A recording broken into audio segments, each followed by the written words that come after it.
আল্লামা লুৎফুর রহমান রাহিমাহুল্লাহ চলে গিয়েছেন আমাদেরকে ছেড়ে। তিনি বলতেন ইনশাআল্লাহ মিজান আবার আসবে। একটা মাহফিলে 10 লাখ 15 লাখ লোক হওয়া, এটা দুনিয়ার কোন রাষ্ট্রপ্রধানের ইতিহাসেও নেই, ঠিক কিনা বলুন?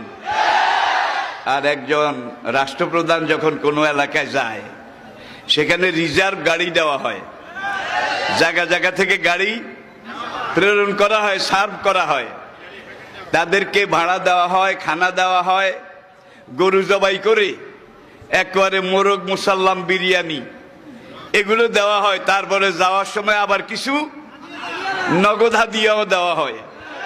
কিন্তু আমাদের মাহফিলে, আমার ছেলেদের, আমার সন্তানদের মাহফিলে যারা আসে, তারা নিজের খরচে আসে, নিজের খরচে খায়। আজকে তাকে এই দেশে থাকতে দেওয়া হয়নি।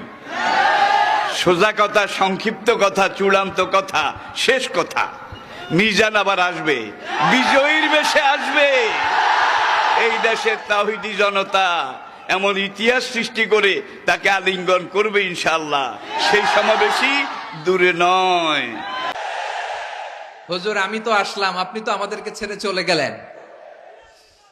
আল্লাহু আকবার, আল্লাহু আকবার, আল্লাহু আকবার।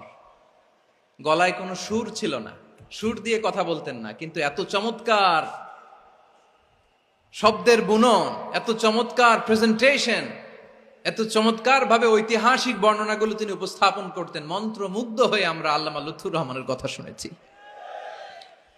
আমরা হযরতুল আল্লাম লুৎফুর রহমান রাহিমাহুল্লাহর জন্য এই বিশাল ময়দান থেকে দোয়া করছি, আল্লাহ তাআলা তুমি তোমার এই খাদেমকে জান্নাতের মেহমান হিসেবে কবুল করে নাও।